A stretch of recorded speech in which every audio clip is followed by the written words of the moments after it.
Joel, what did you think about Harley Quinn in that one? It was weird, wasn't it? Yeah, I actually... Shut up, Joel! Welcome to the weekly poll! Oh my god! That was good. okay. You know That was yeah. Okay, I gotta give him credit for that. He baited me so good on that one because we were having a real conversation.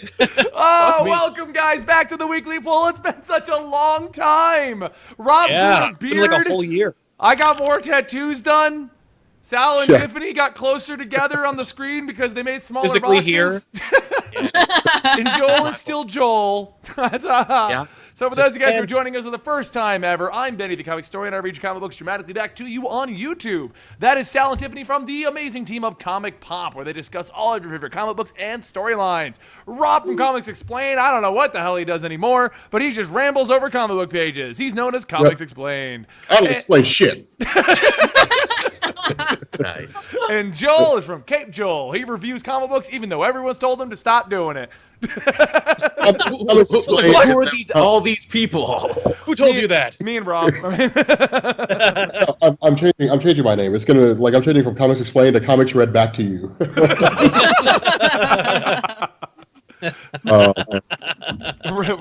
Bailey Jr. says Rob does Hulk. Okay, guys. People in the chat right now. People in the chat, because we got a reasonable number here. But okay, I'm curious. I'm thinking about doing Green Lantern. All right, is it possible to follow up to Benny's Green Lantern run on his channel? Can anybody compete with that on YouTube? Because I feel like you can't. No, seriously, Benny. Like I told you, go more in depth. I didn't go very in depth into a lot of it. You know? Yeah. It's just like, I mean, I don't know, man. Like the dramatic readings and all that shit. Like it's like. It was some of his finest work. Yeah, well, thank That's you hard, all. man. I'll never one-up it. I'm a one-hit wonder. That's all I'm going to do. Hey, man, all you need is one good hit, and you can ride that forever. Oh, I am. Trust me. You can be on one of those VH1 shows of, like, the top 10 greatest one-hit wonders, and then they'll talk to you forever on those shows. It'll be great. Benny, I'm dropping the cover for this episode into the chat for you.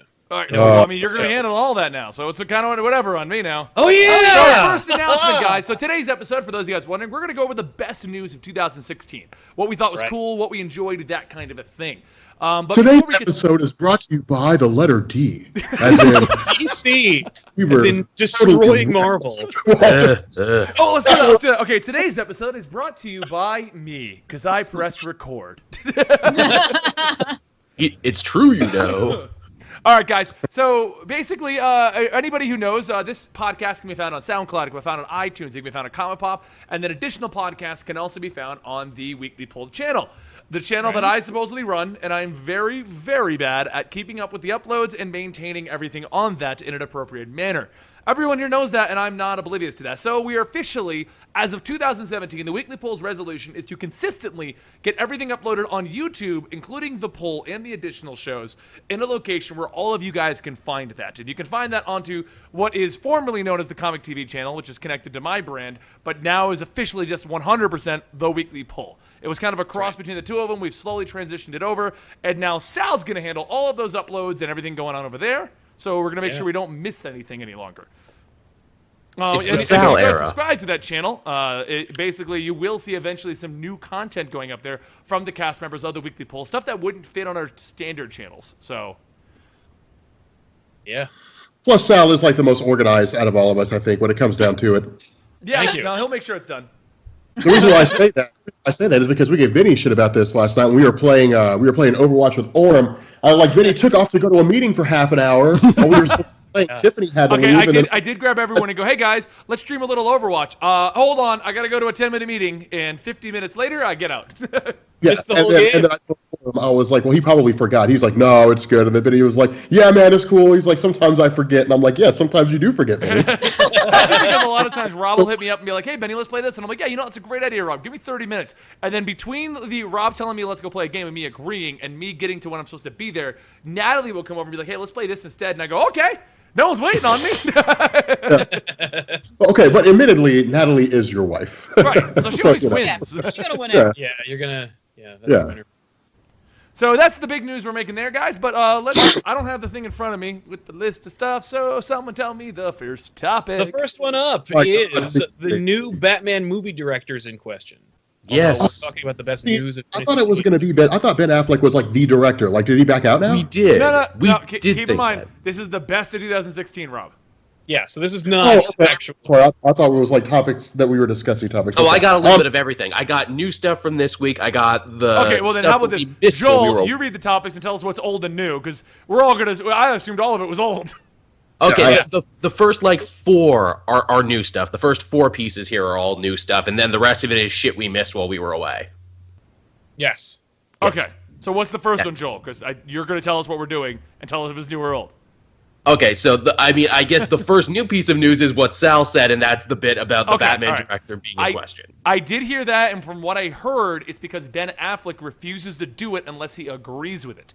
The problem Yes. is Warner Brothers isn't going to give Ben Affleck free reign on a Batman movie, being one of their biggest properties, if not the biggest. I think Yeah, Warner but Ben Brothers is- Affleck makes money. He makes good movies. Yeah, He that's does. the thing, is that I think that Warner Brothers is like, they're happy to let whoever do whatever, and then they'll just give it to a terrible editor. But they're also like, this is the date it's coming out. Either it will be Ben Affleck's favorite Batman movie of all time, or it won't be. Like, but the movie comes out on this date because Right. that's the date we slated to make $1 billion. No, it's okay. It's with Ben Affleck. Like, I'll point to Argo. I'll point to The Town. I'll even point to like whatever it was that he did in Good Will Hunting. Like Ben Oh, baby Affleck, go. if you give him creative control, he'll make a hell of a movie. Oh, like yeah. that's. I think he'd do a fine job. Like, I mean, I would love to see a Batman movie that has the same kind of feel as like The Town. Like where you have some guy who's like God, what was not the gardener? What was the name of the guy? The florist. Who has like you have a guy like the florist, like Commissioner Gordon's like the florist. Like that'd be awesome, or Alfred Pennyworth is like the florist or something like that. Like that kind of wisdom. I've been around. Don't mess with me, kind of thing. Like yeah, I mean I trust Ben Affleck as a director, and I really hope they don't get rid of him. Like I hope they keep him on board. Well, I think this from is a what perfect he's example. stating, it's not WB telling him that. It's he won't agree to do it unless it's on his terms. Yeah, but I'm hoping they let him have his terms and he so directs. that he sticks around is what you're saying. You want him there. So I think- Well, they need like somebody who knows what they're doing over there. They do. I think this is the perfect example of negotiating in the press, and that is he wants to do it, but he's going to make sure that everyone knows, but it might not happen, though, the way you want it, so you got to pressure them so I can do it. right, yeah, I could see that. Yeah, well, it's smart because then he could turn around and say, "Hey, if the movie tanks, it's not my fault; it's Warner Brothers' fault." Like, Yeah. it could have been good, but That's the thing, is that too many people, too many really talented people, or too many people who have like fledgling or beginnings of careers in the film industry are like hitching their wagons to the DC hype train and then being like screwed over as a result. Right. And they're like, that's the tactic. I mean, look at like Jared Leto's reaction to Suicide Squad. Look at David Ayer's reaction to Suicide Squad. Look at like Zack Snyder's or Warner Brothers' reaction to everyone else's reaction to Zack Snyder. You got like a lot of people who are just kind of pushing their agendas in like after the fact. And Ben Affleck's like, I don't want to have to do damage control on a crappy Batman movie. Yeah. Like, Well- I'm gonna want to try and make it good now, so that no one complains about it. Because everybody, the thing everyone likes about Batman right now, or rather, the only thing that people like about the DC universe right now, is Harley Quinn and Batman. that's And silly. maybe Deadshot. Sploosh, sploosh, sploosh. We got to stop, by the way. I'm sorry. Go ahead. I got that. Those machine guns. I mean, no, Sal's 100% right because it's the second great gold rush. The first one was the Marvel Cinematic Universe, and people were like, okay, Marvel's making a movie, whatever. Like X-Men: Last Stand was trash. There's no way this is going to be good. Iron Man comes out, and people are like, oh my god, this is amazing, and then it all takes off. So then DC's like, hey, we're like going to launch a cohesive universe where now everybody wants to be a part of it. Everybody wants to be in on the ground floor when it all starts to take off. Well, that's cool, and I'm not against DC having a cinematic universe. If any company should have had a cohesive cinematic universe first, it should have been DC. They've got the most recognizable superheroes in the history of the comic book industry. Like 5, 6, 7 of them have been around for over 70 years. So, Oh, sorry, go ahead. no, go ahead. It's fine. I was just gonna say, just an addendum to that is, and they never had to fight for rights for their characters. They could have made Batman, Superman movies for the last 30 years. Yeah. Well, okay. I will say this though, and here's what I think is the problem. It just in general, and this kind of can go, but we can talk about more in depth because I'm sure on there is Suicide Squad and Batman v Superman tanked on your list of things for the year. But anyway, Yeah. the problem is no matter how bad these movies are, they're going to sell. I mean, Batman in Las Vegas proved that. I mean, Batman and Robin. Yeah. Oh my God, the nipple I thought that was a real thing for a second. I'm like, I don't think I saw that one. Batman in Vegas. When Yeah, did yeah, Batman in Vegas come out? Yeah, dude, like Robin gambled all the money away. Batman, they threatened to break my thumbs. Oh, but you want to do a funny side note in the DC holiday special? What's it called? If everyone ever assumed that the kids that worked with Batman weren't spoiled, Nightwing stealing someone's car and then going, if we wreck it, we'll just have Batman buy a new one. Like, Yeah. That happened? really? Oh, You didn't know that was in there? I didn't read the And that was Dick Grayson. Grayson. That's a comment I see like Damien making. I'll just have my father buy you a new one. Yeah, I'm shocked about Dick doing that. Dick grew up in poverty. There's to act like that. Living well, I mean, hell, man, you spend like 20, 30 years of your life in a lap of luxury. I doubt you'll be that responsible either. I love how on another side tangent of this, if you're reading the current run of Nightwing reads in Bloodhaven, he's like, well, I'm living on my own, but I don't have a job, and I'm going to work volunteer work, but I don't want Batman's money. And I'm thinking, well, then you're obviously living on a goddamn trust because you've got furniture and food and. Oh, no question. I thought the same thing. And comics, he's reading comics that I love, but he's reading like Robin Hood comics because those are what exist in the DC universe. So anyway, back to the thing though. There's not much going on that. We just have Ben Affleck stating that, and that's where we're at right now. Yeah. So It is a smart move. I mean, it's if he is really just kind of going into the presses and just saying, hey guys, like I really want this movie to be amazing. It's just Warner Brothers doesn't want it to be amazing because they won't give me creative control. If you want it to be good, pressure Warner Brothers to let me have creative control. that's all. It's That's not all a bad pretty much is. It's decision. him stating that. Now, whether that is his gambit to get it, if it's not his, if it's gambit to gracefully bow out of the project, I mean, that's always that possibility too. Yeah. Well, it's also a question of of Warner Brothers because I mean, Benny's right. It will make money, like Doesn't because this matter is how good or bad it is or what the rating is. It will. But it's they the first won't make movie as outside much of money. Christopher Nolan. Well, I don't know, man. It's Batman. I mean, Batman- even you know what's Marvel funny? movies, even the Marvel movies are not every single one of them is a billion maker. No, but they're but like the ones we think or expect to make $1 billion do versus Batman and Superman, where we were like, it's Batman and Superman. These are the foundation for every superhero ever. Why didn't they make $1 billion? Like, and it's because it just wasn't as great as it should have been. And let's And not it's like- forget, too, when you get a Doctor Strange or a Guardians of the Galaxy, they get to have the feather in their cap saying, oh, well, these were characters modern culture didn't even know about, and we still made all this money off the back of Yeah. it. Yeah. Well, I mean, Yeah, they did that but- with Suicide Squad. No one knew who the fuck the Suicide. I don't care how hardcore of a fan you are of DC. The fact Yeah. that movie came out and even hardcore Suicide Squad fans were like, "Well, this wasn't my Suicide Squad." That tells you that no one was reading Suicide Squad because that's the team that's been in the books for 5 years. That Yeah. team has been in the books before was- there was a movie in the works. No, that was the New 52 Suicide Squad. The fact is, like, but at the same time, it had Harley Quinn on it. Like, I don't think DC's gonna be rushing out to make the Ragman movie or even a Lobo movie anytime soon. Like, it's just and Lobo's pretty. He's well known, but he's not like I think. Sal, you downloaded something? Lobo would be the closest thing. Like, I You're am not. completely broken up. Yeah, your Damn. connection's really spotty. We got the gist of it. We No, got what but you I were mean- saying, but it was like, nah.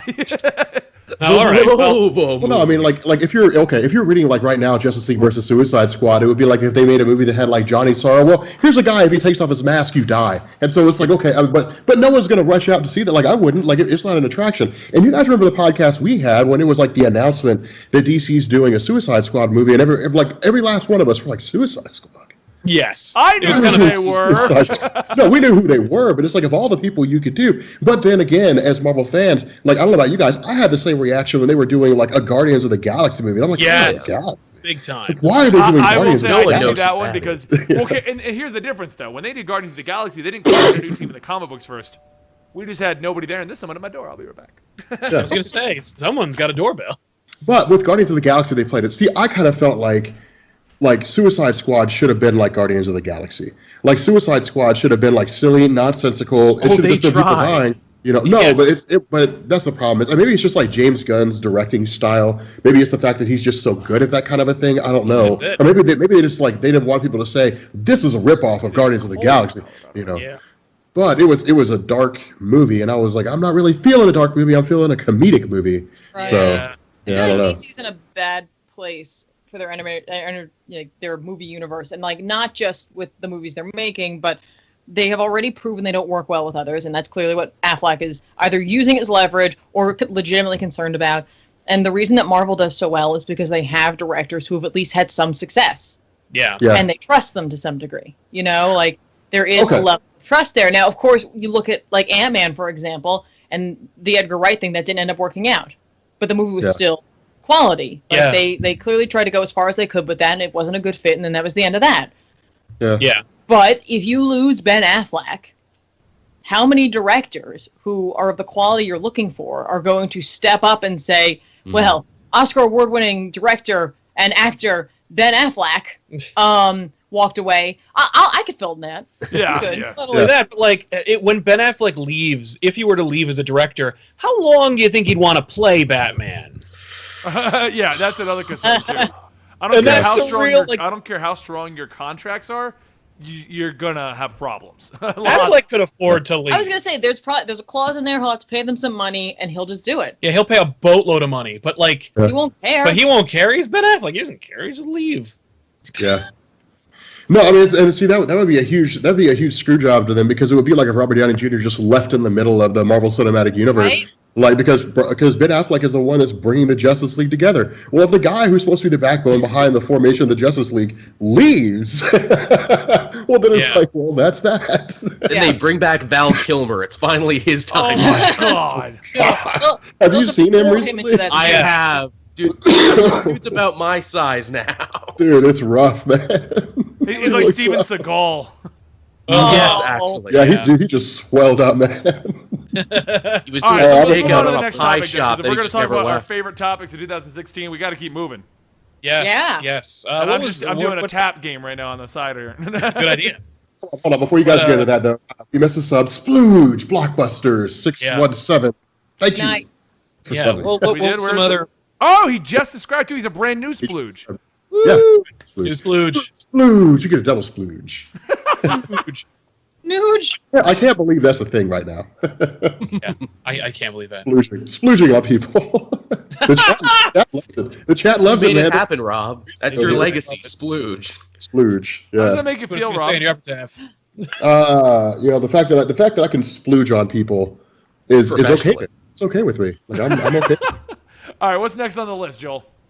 Okay, for new stuff, this was one that got announced just recently. The new Spider-Man cartoon. It's going to have 3 leads we found out. It's going to be Peter, Spider-Gwen, and Miles all teaming up together, and all I can think to myself is, man, I didn't like the last 3 Spider-Man cartoons you had, and this doesn't fill me with hope because it's being made by the same people. Yeah. Yeah. Wait, But you were in a I liked Spider-Man Ultimate Spider-Man, though. Once they got rid of the chibi shit, I was kind of happy with the Ultimate Spider-Man show.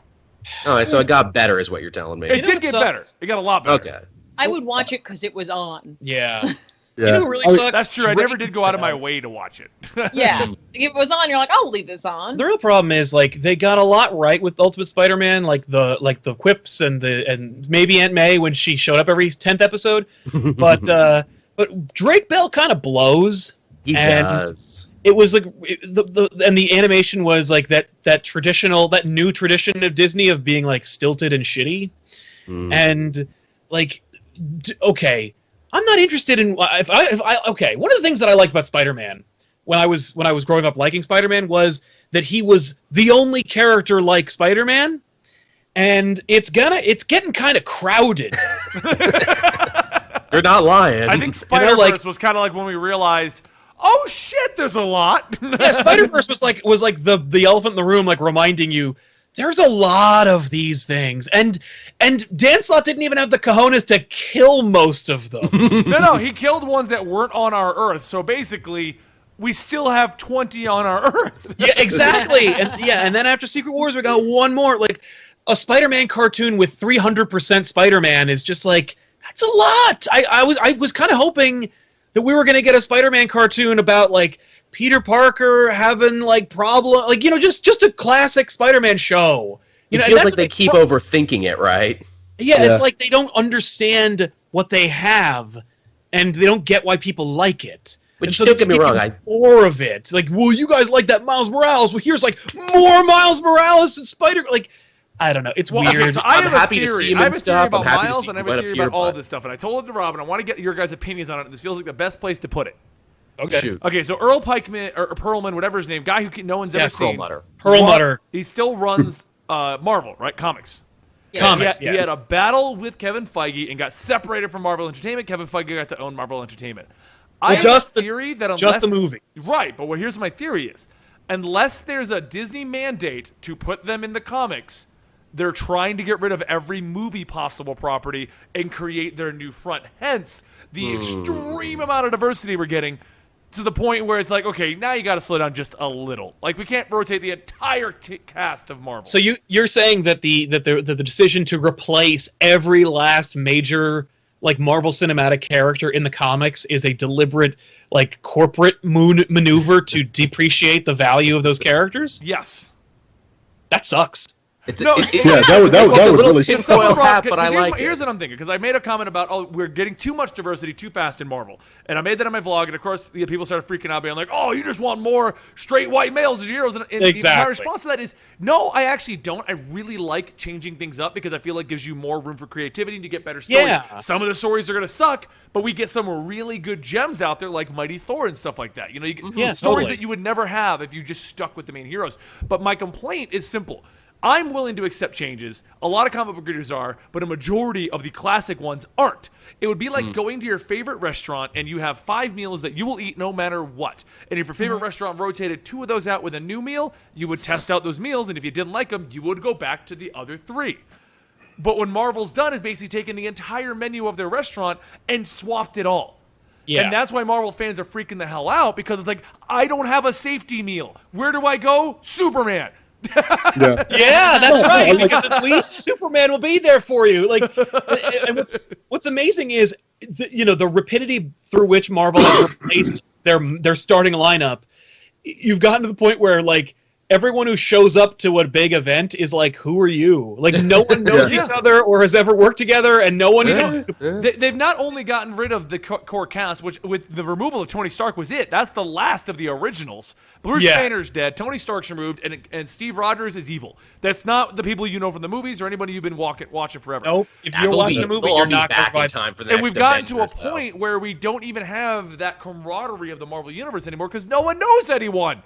Well, or everyone hates everybody. Yeah. Well, but here's the other That's thing why you got I to think consider Champions too. is so great, because it's all the young heroes being like, hey man, we need to network, we need to get together, we need to build this thing. But even their replacements, like it's Sam Alexander and Kamala Khan and Miles Morales and Amadeus Cho. These are all replacement characters for their namesakes. You're not Hulk. You're not Ms. Marvel. You're not Spider-Man. Now, that's For a whole generation, they are though. Yeah, Let's see, right okay, now they here's- are, but like, here's the thing: is that like Promoter 72, like we're gonna get these characters back soon.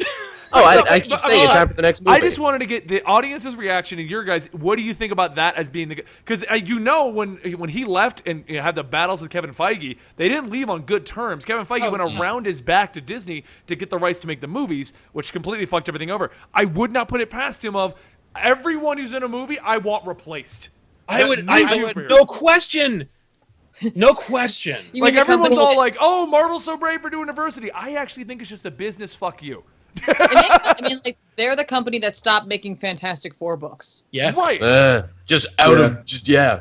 Yeah, They're and Well, the company okay, no, but literally the killing rumor- the X-Men. The rumor was they stopped doing Fantastic Four books because of the fact because Fox wouldn't give them back. They're doing like people are saying the reason why they're doing X-Men books is because Marvel got the X-Men back after like the Wolverine movie. Like it all goes back to Marvel. Like would that's the rumor. I don't know if it's Yeah. true. It's but funny that's the because it's a rumor that has no substance, unfortunately, No, because there's like no everyone who's factual involved. basis. But what we know, here's the thing: is that like we know that they've said outright, no, nobody's gotten the X-Men rights back, Yeah. or there's no plans for that. Despite the fact that like the comics, like all the every time a comic book preview comes out, it's like it ruins the next 6 months of comics because it tells you exactly what's going to happen for the next 6 months. But so that should be an indicator, like you said, and it's kind of cool that that's still consistent even in an age of inconsistency. But we also know that like they have to toe the line as far as studios and executives and what they say about what they've got and what they're allowed to say, what they're allowed to not say. If there's no like official announcement date, then they just say that that no change has been made up until the 0 hour. They did the same thing at Sony. Remember when they said like a month or two before Spider-Man was announced to be in Civil War, Sony was like, no deal. Even though there were emails saying there were deals that we got to read, they were like, there is no deal as far as we know. And they said they're saying the same thing about X-Men, and it's like, oh, I hope that all of your lies are obvious. Here's the deal. Fantastic Four wasn't selling, so I have a feeling Marvel was like, it's not selling anyway, fuck it. Get rid of it. Exactly. But It was easy to do. To hamstring like long-standing books. The first like family of the Marvel Universe. Be but it's like that's the thing is that Fantastic Four has gone through almost as many relaunches as like the most launched comic. Like every 3 years, there's like a new #1 for the Fantastic Four because the damn book just doesn't sell except for when ugly, Doug took over. and ugly red and black suits for a minute. Remember that? Wow, those suits were so bad. And Joe as was far as writing goes it. with the He's X-Men, great, I but he have a couldn't weird write a great feeling- Fantastic Four. I have a feeling, even if they don't have it back, the only thing Marvel's doing is they're keeping X-Men around long enough so that they can use the X-Men that are popular. And they also know that the mutant thing is so ingrained in the Marvel Universe, you can't completely get rid of Wolverine. You can't completely get rid of Rogue and Gambit, and you know what I mean? Yeah, you can get rid of Gambit. Gambit kind of fell off the radar over the last 20 years, but he hasn't done anything in a bit. Gambit get fell rid off the of radar no. in 2001. No, so, I mean, Deadpool's a mutant. You can't just be like, oh, there's no mutants anymore. You know? well, you can't get rid of Deadpool. You can't get rid of Wolverine. Hold on. When was it ever established that Deadpool was a mutant? He's not a mutant, but he's like He's part of the a member- family. He's not a he's got classically Wolverine's born healing mutant. factor. He's a mutate, basically. Yes. And Yeah, becoming okay. He was mutated by science. Yeah. So, by definition, he is a mutant.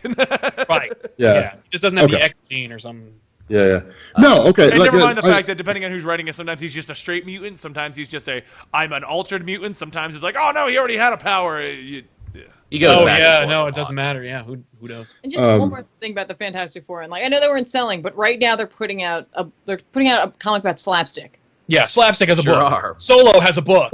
The Fantastic Four. The argument not of the have- Fantastic Four were selling like that's not relevant to me because like Thor Odin's Son was selling like trash. Jane Foster Thor's like it's a bunch of people say like they hate it. They're like, oh, Jane Foster Thor sucks. She'll never be as good as Odin's Son. Well, she's selling about twice as many books as he was. So, Yeah. Right. Like, Yeah, you she's literally still have that. Hold on. All of you guys arguing in the chat if Deadpool's a mutant or not, it doesn't matter. Depends on who's reading and who's writing the goddamn thing. Yeah. I knew that was going to happen. Yeah, Once no, said you that, can say it all you want. chat. Oh, he's not a mutant because he didn't have abilities before the Weapon X project. You're right. Neither is Spider-Man, but Spider-Man gets lumped in with the mutants all the goddamn time. It depends. It doesn't matter. It doesn't matter. He's got powers now.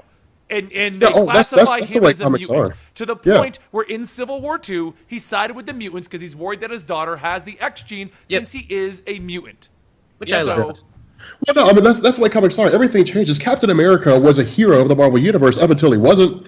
Up until he became a Hydra agent. So I'm just saying. I mean, that's yeah, and it's good, man. If you're not reading it right now, Really dude, it's one of the it's one of the standout stories of One of the best best books of the Avengers year. Apparently, Rob wasn't reading. Funny side story. No, Rob hit me up. I get to tell this story. I get to tell this story. All right. You do not. I want to Okay, hear this. I want to hear this. yeah. real I sorry. get to tell this.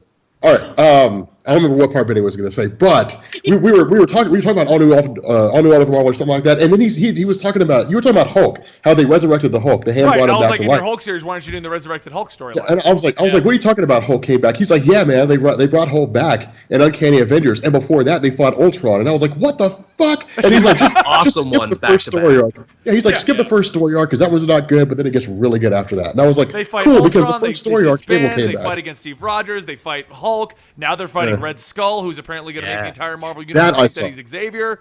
Yep. Dude, that was actually a pretty badass way to end, because I think that was the last issue that I read, Yeah, where that was the last like one. Rogue was standing next to him, and like Rogue thought she was standing next to Xavier. I was like, how smart is that? Like that's I so like cool. that Jerry Duggan is actually trying to finish off that storyline that got started and just no one thought to finish. It's like the Red Skull still has his brain. I was actually doing research on this. That is not something that they were going to leave lying. It was supposed to be resolved through the fallout of Axis. Yeah. Axis sold horribly. No one liked it, and then they immediately destroyed the universe of Secret Wars. Yep, Yeah. they sure did. There was Dude, no they time. did it with so many So the things. Red Skull thing is left to the side, just like Doc Green got thrown off to the side, just like whatever the hell Thor was doing was thrown off to the side. All Breaks of my that, heart. yeah, it's just one of the many stories that was a victim of Secret Wars. I'm glad it's getting resolved now. Dude, I've been telling people that all the time. Like people have been talking. Like we were talking about Thor. Like a buddy of mine and I at the comic book shop, we were talking about Thor, and I was like, "Let me tell you something, man.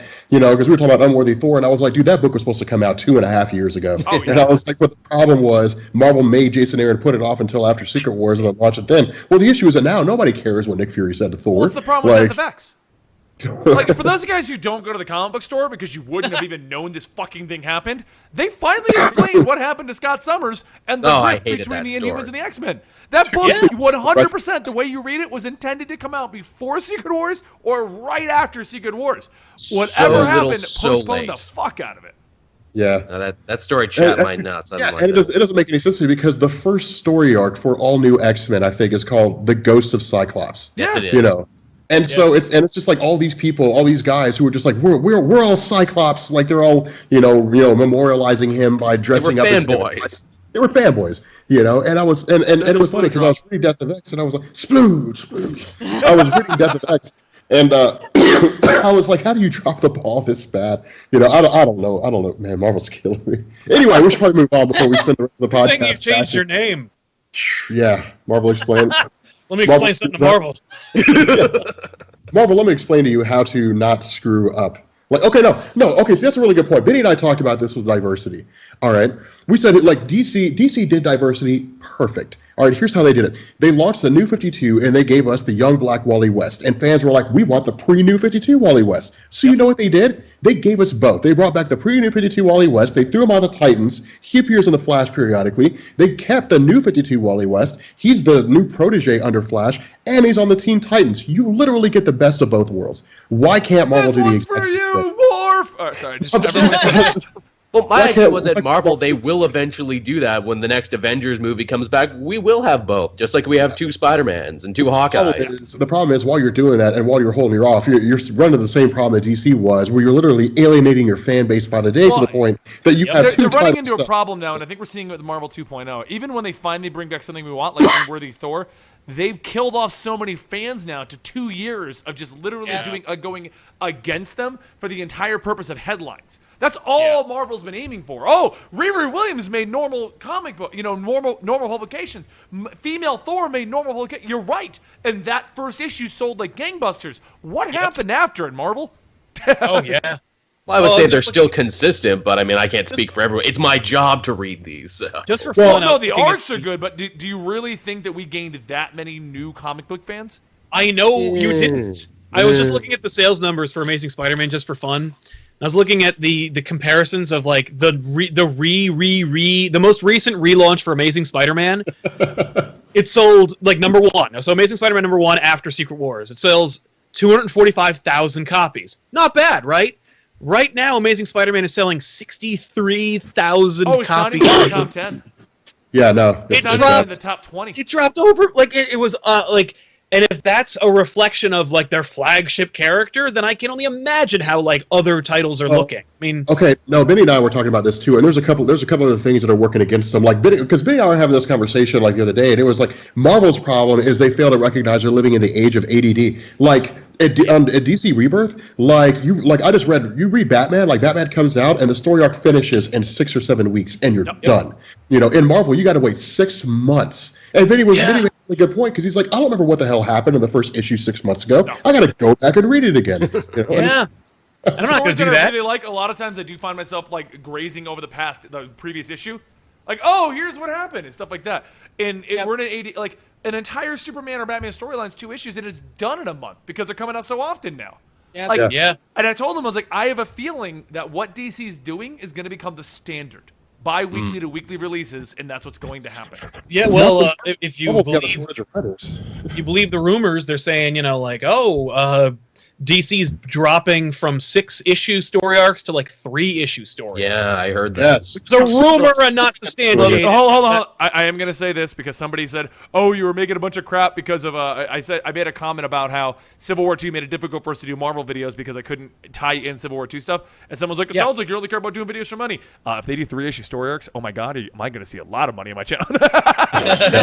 How many Batman videos did you do this month? I don't know, like 8. There's like 4. Exactly. There's like 4 freaking books coming out. Those things were getting cranked out like a madman, dude. It's like every week, Batman Detective Comics just flooding. It's true. The fact that they're able to keep up at this pace is pretty amazing. I have to wonder, will they be able to keep this out, or are we going to see some burnout down the line? They've been doing a great They've job. had so many writers. They've got a ton of 'cause- writers. and Marvel. you know what they're doing is smart. Because they're giving Yeah. people enough work until they would blatantly obviously burn out, and then they rotate the writer out or the artist route, give them a Yep. break for like a nice 2-issue story arc. Yep. They Yeah. get a breather, and then they get to roll back into it. Yeah. Yeah, no, like because I don't know if you guys were following it all, but I was reading this article where they were talking about Marvel's ridership, and they lost Rick Remender, they lost Chris Yost, they lost Matt Fraction, like they lost a whole bunch of some of their top writers. They who lost all just- Matt Fraction? Yeah, they just went off to go do their own personal projects. Like Matt Fraction ran off to Image to go finish doing whatever it is that he's doing, but they're all working on at Image Comics now. And I don't know if it's because Marvel can't build loyalty. I don't know if it's because No, they Marvel. can't. We've heard there's multiple people stating that that Marvel is just like it's too difficult to work with Marvel at this point. Yeah. Wow. Once you make a name for yourself in Marvel or DC, you can go make an Image book easy. You know, Oh, and yeah. you Yeah. don't have to deal with any corporate whatever because Image is just like you have a name, here's a book. I'm not, Yeah. I was talking. So this is a little more than maybe I should share, and I don't know how true it is. I'm not going to name who I've Ooh, spoken behind the to. curtain. No. it's not, yeah. Well, anyone who knows has been listening to this knows that I've been shopping around trying to get my own comic book out there and start becoming a comic book writer. That's what my dream is, to move in that direction. So I've been talking to various companies, and one of the companies I spoke to was Image, and they seemed pretty excited about it. And I spoke to another company, and the other company said, yes, because of your following, you could write the shittiest comic in the world, and Image will take it. And I'm like, oh, that's not a good thing. I want people to have at least some kind But of. what I'm stating is, as long as you have a name, Image apparently is willing to work with you. Yeah. Like, you don't need to be very solid in what you're doing. You just need to be known in what you're doing. Yes. So, I mean, I would not doubt individuals who are known for making really good comics and really good at what they're doing go to Image with, like, here's my pitch. And Image is like, fuck yeah. Well, I would even go as far as to say that like your following on your channel it probably rivals some of the top comic book creators right now. So if it doesn't exceed some of them, I mean, with the exception of like maybe 3 or 4. We like, have top had writers. those awkward moments, and you guys were there too when we've done signings at various things, and before or after writers, and we have a line and the writers don't. And I feel weird about that. I know I the stink 100% eye. legitimately do feel weird because I'm the guy in the line to meet the writer, and then I have to go sit down. Yeah. Yeah. It's for those of you guys in the chat, it is a very awkward experience when you show up and your comic book heroes, writers are there, and you get to chat with them because there's like 3 people on the line, and then you have to go get a line yourself. It's like, whoa. Yeah. But it is really fun to talk to him, though. That's all. Oh yeah, no, it's a blast. talking to them. It is pretty fun. Watching Biddy get starstruck is also fun too. What is the next topic, Joel? Yeah, we'll do it. Keeping up with Goddamn. the whole Marvel mutant thing, which we were. I'm sure you guys saw this if you were on social media around Christmas time. There was a big brouhaha over Deadpool perhaps maybe showing up in the Logan movie, and all of the news sites ran with this, only for El Mayimba El Scooby-Toe Maxima to come out and be like, sorry, I was just screwing around, everybody. And Wow. were they mad at him for that? Well, because he Well, does you that know. a lot. He makes up shit to get a ball rolling that he wants. Yeah. Yep. So, God, that's I mean, crazy. in case Yes, I kinda you want that. forgot, there was the Guardians of the Galaxy director that was like, "Why the fuck do you guys want to know right now?" Like, Yeah. I agree, James Yeah. Gunn. Yes. Part of me wants that, and part of me doesn't want that because the movie seems a little more serious in tone, and I feel like the Deadpool levity might ruin the dramatic nature of it. I agree. Okay, if he cameos though, and it's in the future, you just have a scene of old grizzled Deadpool and just makes a quick quip to Logan and then moves on. I mean, you can. I would pull take it off. a post-credit scene. Oh, of yes. Deadpool. Just find Yeah. his body. I mean, think about this. I mean, Deadpool's around for a while. They've even done stories of him in the future, 2099 and stuff like that, where he's still around, and he's not quite as quippy as he was in his prime. You know, Yes. Right, but they if this were to happen, they would get Ryan Reynolds, and he can't help himself because he's like a quip machine. So Yes. he's a quip machine. Plus, hey, if Cable's going to be in the sequel, you could always time travel that shit up, have him and Cable go there and be like, oh, we went too far, go back. right? See, no, but that would be where I would agree with Tiffany, because that would just be like a comical moment. Yeah, Yeah. that would be it. It would break the immersion and all that stuff. So, Yep. Yeah. Hey, what's happening over here? all Something right, so what's serious next and on the list? depressing? Let's keep going because we're running low on time. And someone just said that Jeff Johns dropped 5 things. What is that? Oh, did that just happen? Well, the next story was Jeff Johns related. Holy shit. Oh, Apparently, he was teasing there that he might be writing something, that he might be writing a new Watchmen book in this new year when he was talking about projects. He had a tweet, brought up a thing of Dr. Manhattan, and this would dovetail quite nicely if you've been reading DC Comics as of recently, because last week there were 2 big Dr. Manhattan drops. Yes. Yeah. But like my assumption was they were just confirming that Dr. Manhattan will be involved in DC Rebirth. There's no like right. he did well, say and I I'm will- writing a new book, but it doesn't mean that it's not like DC Rebirth number 2. That's well, true. and I will say this because everyone like to go, oh, it's guaranteed to be Dr. Manhattan. Now we can say that because we've seen the guy and the name. Before this was just things that implied him. And everyone's like, that's oh, Dr. Manhattan. And you're like, it might be. Yeah. When Pandora died, I was like, oh no, it's Dr. Manhattan. right. But that was just more homages. It could have easily been Yes. like, hey, remember we had Watchmen? By the way, this is the villain. His name is Dr. Oz, and we have nothing else on him. Ooh, no, I hope not. I've heard a great rumor about is it Mr. Oz or Doctor whoever the Mr. Oz, the cloaked guy. People are saying it's Ozymandias. I've heard this amazing rumor that it's fan theory that it's pre-New 52 Lex Luthor. I like that one too. I've also heard. That's I was like, good. oh, I like that. I wish I That could would be say an I came up amazing with it. way to bring back that Oh, ultimate my villain, God. but keep this because I actually like superhero Lex Luthor. Me too. I like the guy trying to redeem himself. Have you read Trial of Lex Luthor, the newest one that just came out? Yes, yes, I is have. Great. Yes. I kind of am expecting it if it's not if Mr. Oz is not pre-New 52 Lex Luthor and they're not just like going we're gonna have 2 Lex Luthors, one will be nebulous and the other one will be bad. I'm kind of expecting Superman to rescue Lex Luthor, save the day, say like you've turned over a new leaf, you've proven yourself, and then Lex Luthor will be like yes, and then Superman leaves and he goes into his evil lair, goes like No. You know what would be the greatest conclusion to this superhero Lex Luthor story ever? Pre-New 52 Lex Luthor shows up, he's evil, and in the fight against whatever he's doing, the good superhero sacrifices himself to the evil one, saving Superman. And redeeming himself. That would be the That's most epic freaking gorgeous. awesome conclusion because ever. then they could bring back old Lex Luthor and be like, there, all the fakers are gone. Well, Fake no, Lois is gone, fake Lex is gone, fake Superman's gone. it would make sense. Like imagine because you could imagine like the pre-New 52 Lex Luthor being smart enough that like if Dr. Manhattan just showed up was like, what is this universe? And then Lex Luthor was like, well, let me show you, and then he just like takes him prisoner and like takes his powers. Well, and it's some obvious shit. he's prisoner Like, now because that was one of the theories. But that's what I'm saying. Dr. Like if he Oz was or what did Mr. it. Oz was holding Manhattan prisoner, and obviously he is. Yeah. There's actually a lot of proof to back up what you're saying too, because if you remember in the new Action Comics, Superman remembers the Lex from his world, and we see actual comic art of when he lived in Smallville. And it's like, man, that was my Lex. And furthermore, there was I really wish this probably should have been in the news we missed, but there's a new event, a new Superman event that's going to go through all the books, and they say that it will finally reveal who Mr. Oz is and his connection and everything. And the fact that that's a Superman book and not a bigger universe book makes me think maybe he is now. Well, imagine that. I'm calling it right now.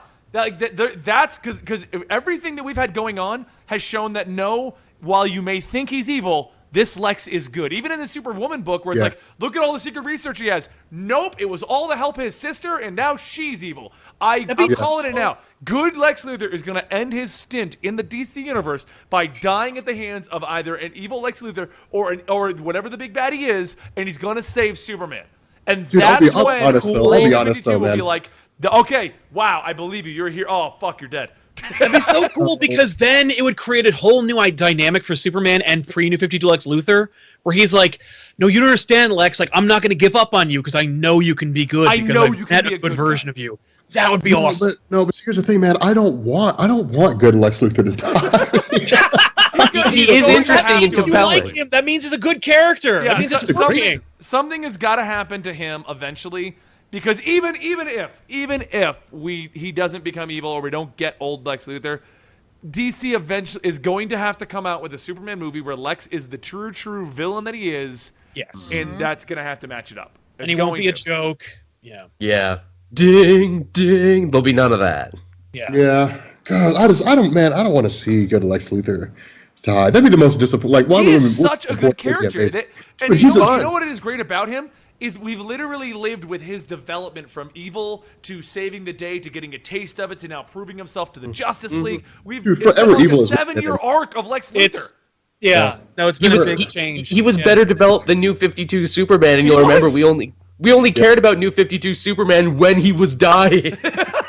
No, well, that's a crazy thing. So that was funny because Forever Evil was like when it's like, okay, there's no going back now. Like, you can't have Lex Luthor lead a team that saves the world and then have him go back to being evil again. Like he's got to be a good guy now. It's like he's got to get a taste of the good life, and he's got to be a good guy. But no, like, see, the reason why I like him so much though is because neither him nor the pre-New 52 Lex Luthor or Superman trust each other. They've never met, but Lex Luthor doesn't trust him for all the right reasons because he's like, I genuinely just don't know anything about this guy. Like, I'm trying to be a good guy, and this guy could have ulterior motives, but he's coming at it from a good guy's perspective. Like, I want to keep the city of Metropolis and the world safe, and this guy has godly power. He's not just like, I don't like him because he could challenge my control of the world. It's not like that. It's like he's doing it from like an altruistic standpoint. No, he is, and it's great the way they've done it because it's like, okay, I trusted New 52 Superman. That was my Superman. We became friends. Who are you? Because you look like him. Yeah, you're a and stranger. You got more power than him, and you're trying to pretend to be him.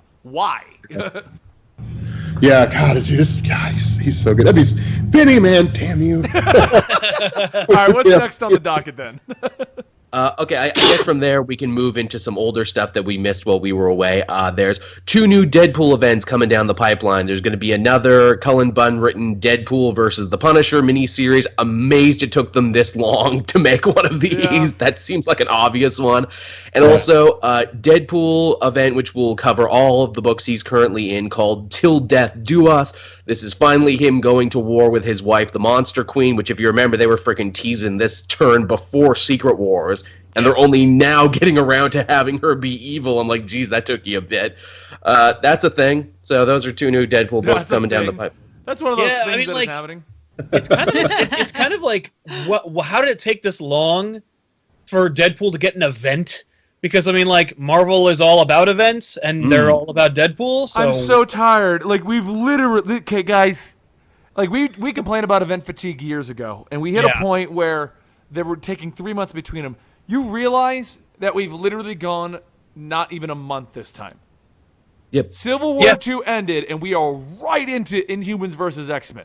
Yep. Dude, that was the kicker, man. People were like, yeah, all new Alder for Marvel. We finally get some character development. We weren't 6 months in, Avengers standoff. And it was like, really? And that was a good one into from Civil this War year. 2. Standoff Civil War 2 has now ended immediately into X-Men versus Inhumans. Then we got Monsters Unleashed, And if you've been reading the Cap stuff, they're building up for that Hydra storyline to come in somewhere. Oh, yeah. Yep. I mean, that's inevitability. It's just like, when are they going to do that? Yeah. Yeah. See, here was a kicker, man. They gave us standoff, and then we got the return of Bucky Barnes and all new Alder from Marvel. It's like, yes, man, let's see some awesome stuff. And they just wasted on the Thunderbolts. And it's like, why would you... He said Civil War 2 ended with trailers for future events. I say that in my video. I actually joke about that. It is like, hey, and here's a potential Thor thing where he gets his hammer back and fights Loki with the God Butcher powers. Maybe another Ultron. You like Ultron, don't you? Side note on the Thor thing. I love how even Marvel can't consistently agree if he's still Thor or if he's now Odin's son. Because at the end of the Civil War 2 tie-in where they fight Zombie Hulk, Rogue is even like, Thor's missing, showing classic Thor. And I'm like, don't you mean Odin's son's missing? Yeah. Because they got Thor. No, see, this is why I love like character-driven stuff. Like in the Ultimates, and then the newest issue of the Ultimates, they killed the Living Tribunal again. Like, and I was like, okay, well, that's cool. It's like Master Order and Lord Chaos, like, so the cosmic hierarchy is still being figured out, you know, and Living Tribunal's like, yes. And then, like, he looks at Lord Chaos and is like, let's do it. And it's like, kill him. And they just kill him on the spot, you know, and I was just like, what? You know, but it's cool because then at the end of that comic, like they're like, "Hey guys, here's what's coming down the pipe," and the Maker comes back, and there's this really cool scene where the Maker's like, "So this is the multiverse," and I'm like, "Cool, we get evil Reed Richards. Any Reed Richards is cool at this point. I don't give a shit who it is. Maker can fix it, so I don't care." Any Reed Richards at this point? Come on. Yeah, I was like, give me somebody, like, you know, but no, I mean, see, the character-driven stuff is cool. Like I'm excited to see what they do with Riri Williams. Old Man Logan is some of the best storytelling and artwork that I've ever seen. I love Nick Spencer's Steve Rogers. I love what they're doing. Nick Spencer, man. Dude, I think with Nick Spencer, like Nick Spencer or Jeff Lemire, and they're up the creek because there won't be anything for me to read. I'll be like, well, guys, we're not doing all for Marvel anymore. Like that's it. Like it's all DC Rebirth from here on out. I mean, it'd be like there's nothing else. But like, no, I mean the character-driven stuff is what works because you get to focus on a small thing, you know, and you don't have to understand everything that's going on at the moment right now. You know, I mean, it was cool at first when you cracked open Uncanny Avengers and Deadpool is like the most popular superhero in the world. And there's Deadpool paraphernalia everywhere. Okay, cool. Yeah, that's awesome, man. You know, but it kind of causes problems when there's too many events because after a while people just want to learn about characters. You know, they just want to go on an adventure or two with these characters. They don't want to introduce all these brand new characters, and I don't feel like we've had any time to learn about any of these new characters because they keep getting sucked into events. And even books I like get dragged down by it, like Spider-Man, the Miles Morales book. Totally into it. Man, did it have some of the weakest tie-ins to Civil War 2. That whole damn book, like it was such a great idea, and like, well, here's the thing, it was. Well, no, you know what? Miles Morales was a readable book, and now it's like they don't even know what they're still just letting Bendis do what he wants, but at the same time, it's like what is this? Like I didn't pay $4 to read a not Spider-Man book. Which they keep doing. I love there was literally an issue of the new Spider-Man book where Spider-Man told people what happened in the last issue of Civil War 2, and I'm like, hey, Spider-Man. This is our job. This is our job all here. Don't you do it. Yeah. Hey, Spider-Man, spoilers, man. That book doesn't come out for another month. It's so true. You know what I do find funny, speaking of Spider-Man, though? Yeah. Regardless of all these events and how it's dragging all over books and they're not giving anyone time to grow, they still let Dan Slott do whatever the hell he wants and amazing to the point where it's not even tied into half the shit that's happening. Oh, no. Oh, no. It's like he left halfway through Civil War to have the clone conspiracy. Yeah. Like he did his little tie-in thing, which didn't really do much. Like Carol Danvers, Tony Stark, I know you guys are fighting each other, man, but like Gwen Stacy's back, so I gotta go. I got my own problems to deal with. But she's not back. That's so stupid. Yes. I actually, we were saying how stupid clone conspiracy is. I'm really liking it. It's not terrible. It's not the last groundbreakingly changing like he claimed it was going to be, but it's still good. What I think about it is that Spider-Man is a background character in that event. It's all about the clones. Yeah. Spider-Man's just reacting. It's all about them. Yeah, it's not a bad thing, and that's the problem that I think Marvel has. I think that's one of the reasons why you run into an issue when you have a shortage of writers, because you take people out of their element and put them in situations they don't need to be in. Like, Bendis does not need to write events. Bendis is really good when it's like, hey, Brian Michael Bendis, make this character and tell me about them. Then he's amazing. Like Miles Morales. Yeah. Like, he's super good at that. Like, if they said, hey, Bendis, give us like an Iron Man named Riri Williams who will fight alongside Tony Stark and give her own book, it'd be one of the best books you're ever going to see. Infamous Iron Man is great so far. It's a great book. I'm really digging Infamous Iron Man. It focuses on Dr. Doom trying to redeem himself by being Iron Man, and he's even got the badass green like hood and cape. It looks awesome. Funny, apropos Invincible Iron Man is that. And it's kind of just like Marvel being like, we need to keep Bendis happy because we know he could just go to Image and do gangbusters, or God forbid he runs to DC. So we got to keep him happy. So Bendis does what Bendis wants, and it's kind of amazing because no one is talking about Secret Wars, right? Nobody's referencing the Hickman era or the pre-Secret Wars era or Fantastic Four, except for Bendis, who's allowed to do literally whatever he wants. Like it's a book starring Dr. Doom. He talks about Richards. He talks about being a god. He directly references Secret Wars. Like, this is a book where Bendis is just like, I know that like there's this kind of like writing on the wall about what we're allowed to talk about at Marvel, but like I do what I want because otherwise I'll leave, and I can leave whenever I want. Right. Yeah. I mean, you're making him sound like Cartman. Whatever, I do what I want. That's exactly what he does.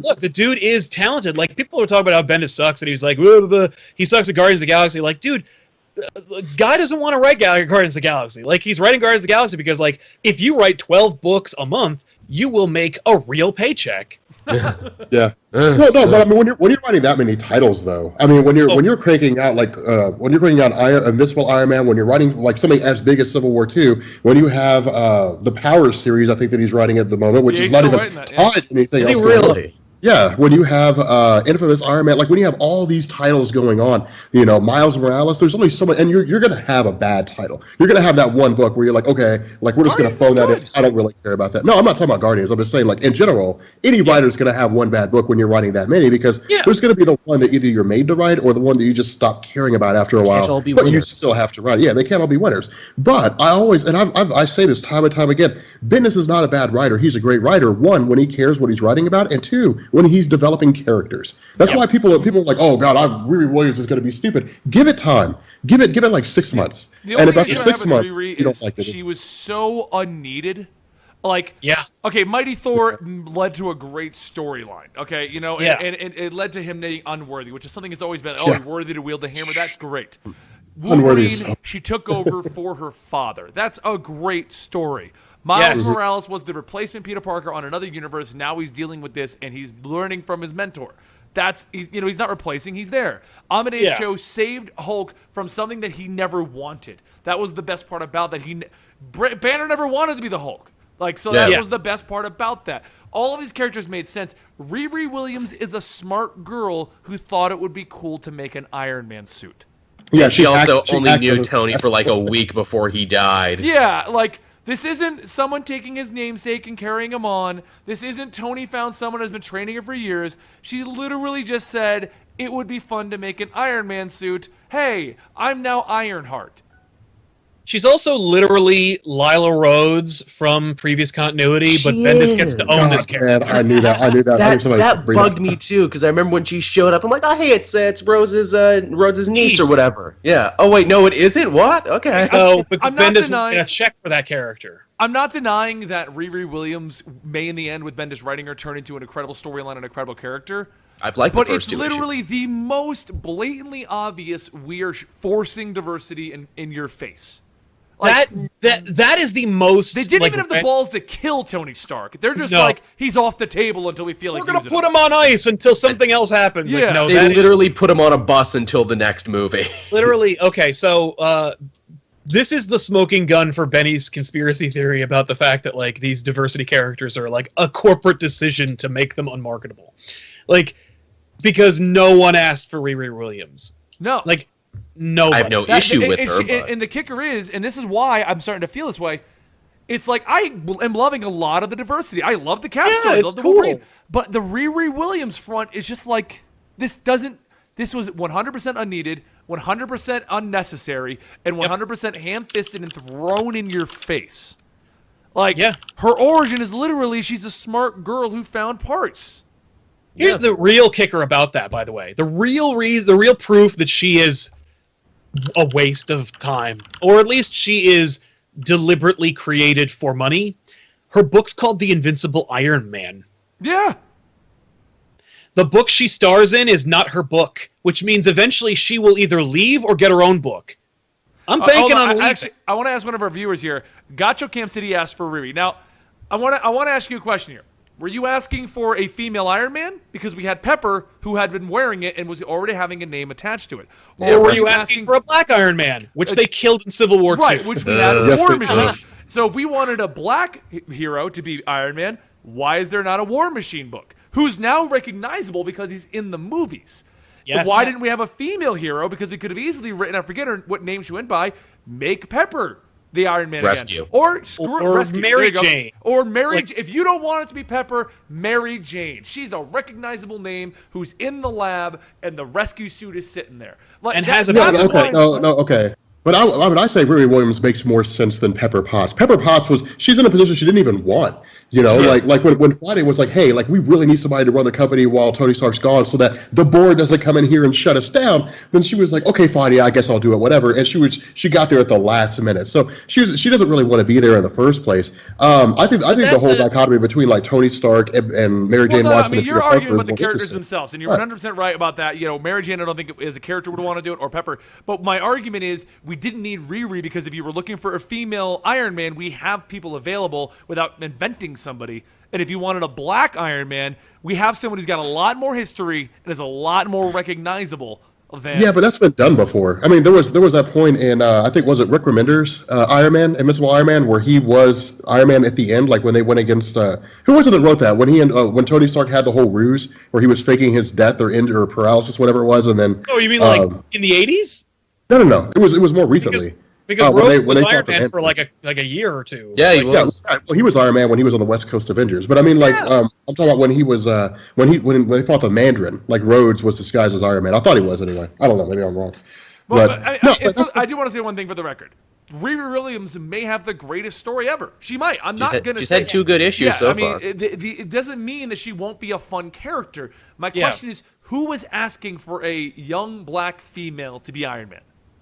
Well, at least... I can see a huge audience for. I want to see a young black intelligent superhero character. Yeah. Right on. Like and more power to you.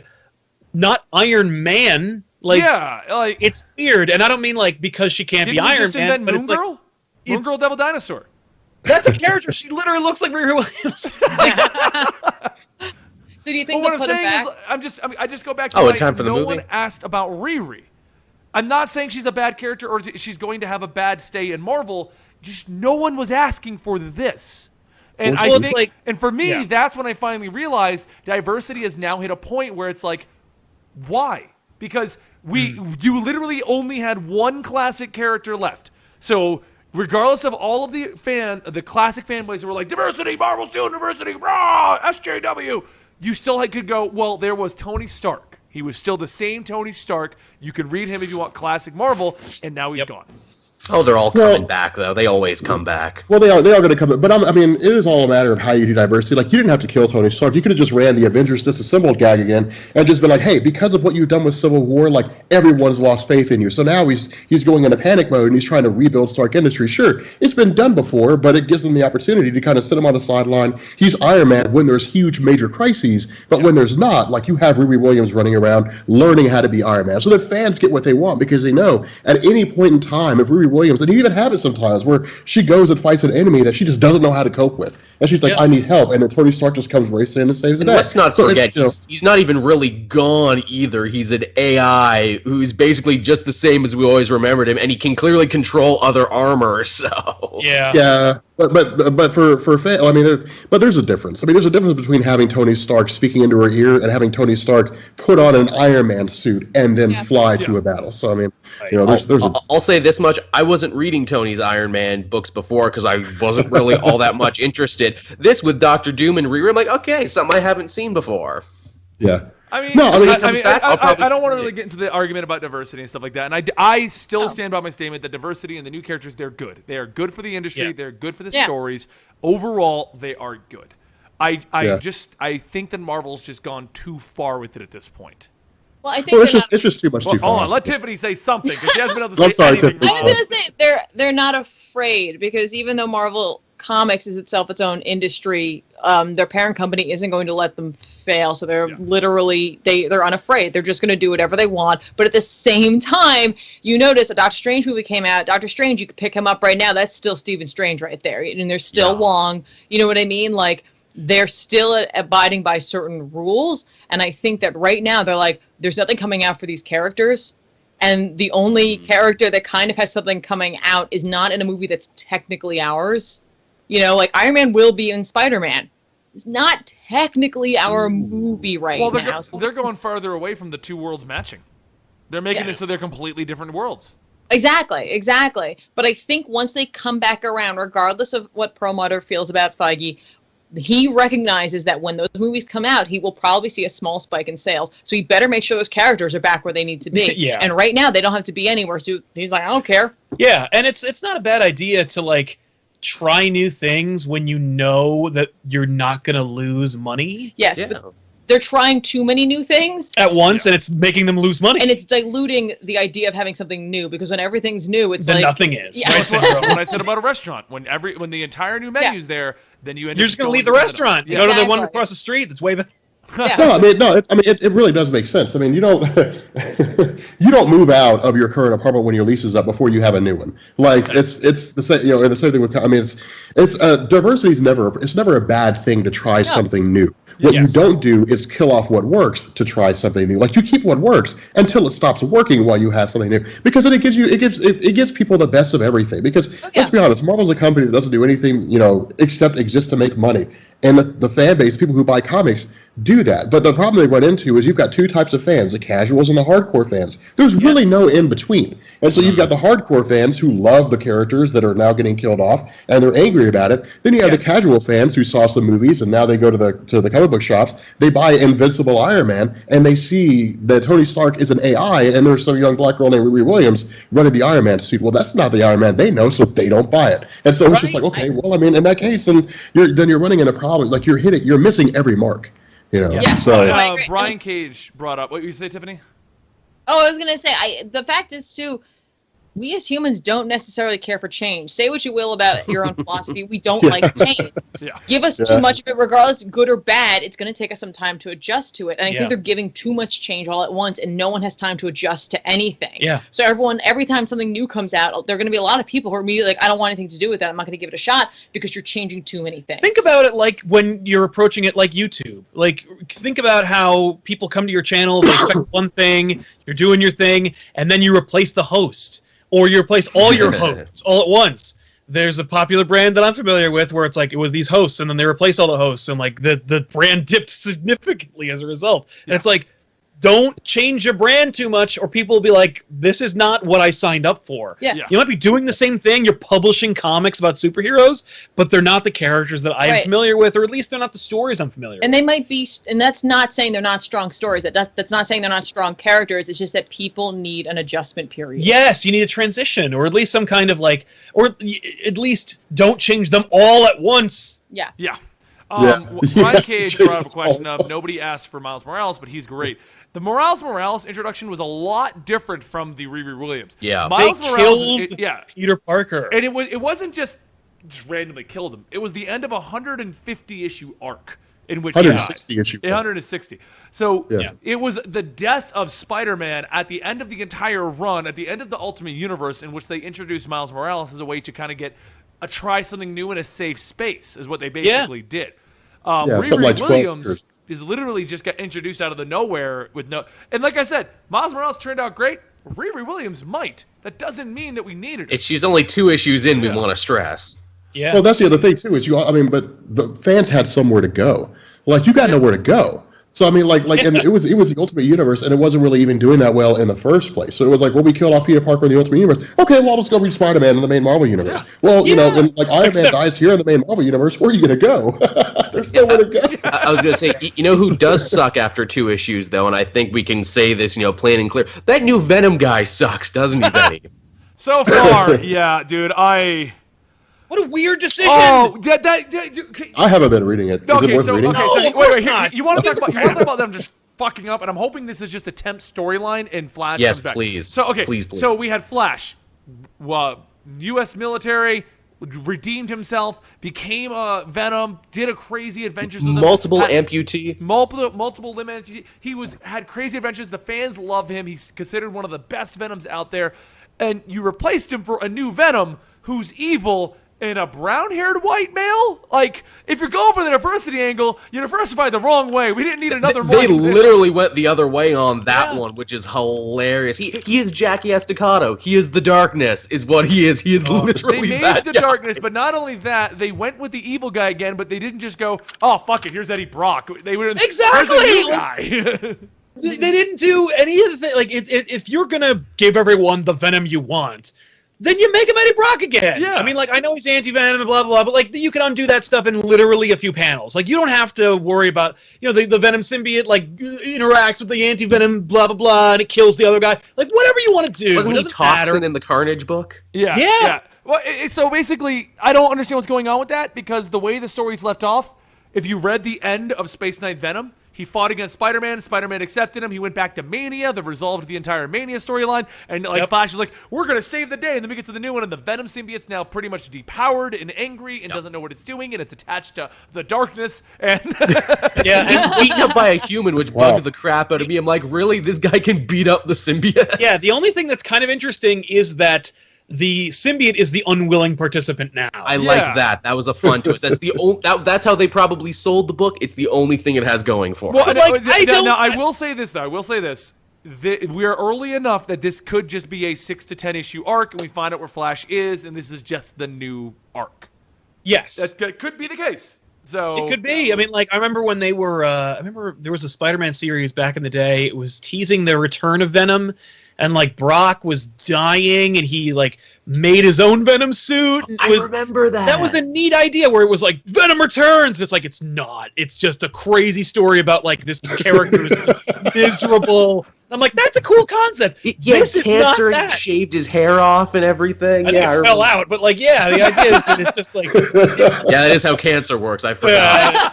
But I don't think that was a cosmetic choice. I think that was therapy. But yes, he was bald, and it was horrifying. It was just a real weird book, but, like, character-driven and story-driven. Not like... And they made their bones, too. They were like, listen, Venom returns! And it's like, but not that... But we're going to trick you into reading a really decent story by telling you that we're giving you what you want. And it's like, that's what you got to do. You got to trick your readers into reading something decent, but, like, this is not the way to do that. I don't want to read that. It's the weirdest thing ever, and it's... I would be on board if they went back to Eddie. I'd be like, all right, well, I like Flash, but apparently they think that Eddie will do better. Fine, so this makes sense, you know. Yeah, or even if it did something weird like Cletus Cassidy or somebody got it, you know, someone getting into the Venom symbiote family. Dude, I would read the shit out of that story if Cletus Cassidy got the Venom symbiote. Like, dude, let me tell you something, man. Wouldn't Because that make more sense if Cletus and he's like, now you're my slave, and I'm going to do what I want to do because I'm a crazy psychopath, and the Venom symbiote's like, no, I was with Flash, and I want to be a hero. That would be better than the darkness has it. And maybe you imply like that Carnage or Cletus Cassidy's insanity is the reason why the Carnage symbiote was always so chaotic and moving. Then you got a moving Venom symbiote. Like, I don't know, something, but this is not anything. Dude, this is weird. Freaking give it to the Shocker. That'd be funny. Let Shocker have the symbiote for a little. There are so many better options than a random guy. Blast, it would make the Venom symbiote go away. Read your damn I guess like, so. I get it that they wanted to rename it back to Venom because Venom Space Knight, I'm pretty sure, wasn't selling that well as a title. No, that was just an excuse to keep the Space Knight name because Dynamite or whoever was doing a ROM book. They sure were. F you. Nobody wants to read that. Like, nobody's bringing ROM back, okay? If you read Venom Space Knight, it lasted 8 issues. The story kept going, but he was back on Earth being Venom again. Not being a Space Knight. No, I did not read Venom Space Knight because it was called Venom Space Knight. Has the new Venom story arc already finished yet? No, that's what we're bitching about. We don't know if this is just going to go away. That's what I'm saying. Like, I just want to make sure. No, it hasn't ended yet. 2 issues. You can't sell a trade with only 2 issues. You got to have 6 or 7 issues. No, you can sell a trade with 2 issues. Like, I mean, no. I'm being Marvel corporate, man. You can't sell a trade with 2 issues. How are we going to charge $25 cover price for a trade paperback? You know what? I want to see somebody do that. Like, they're just like a 2 issue. Considerably more Canadian. Yeah. Like, I would love to see that. No. I mean, but no. That's the kicker to me, man. Is like. With DC and diversity, like in Marvel and diversity, there's only so much you can do. Like, DC's they're trapped by their own creation to a degree. You know, like, you can't just make Superman somebody else. Like, unless you... They wrote a whole book about it. Unless you're there too. They've tried. No, I'm saying, like, imagine if Val Zod, like, if that was not Earth 2, if that was Earth 1. If they were just, like, they launched the New 52, and they're like, and Superman's a black guy now. I'd read it. That'd be pretty crazy. People would freak. They'd be like, okay, well, you killed him 20-something years ago, so I guess it's time for you to make him a black guy.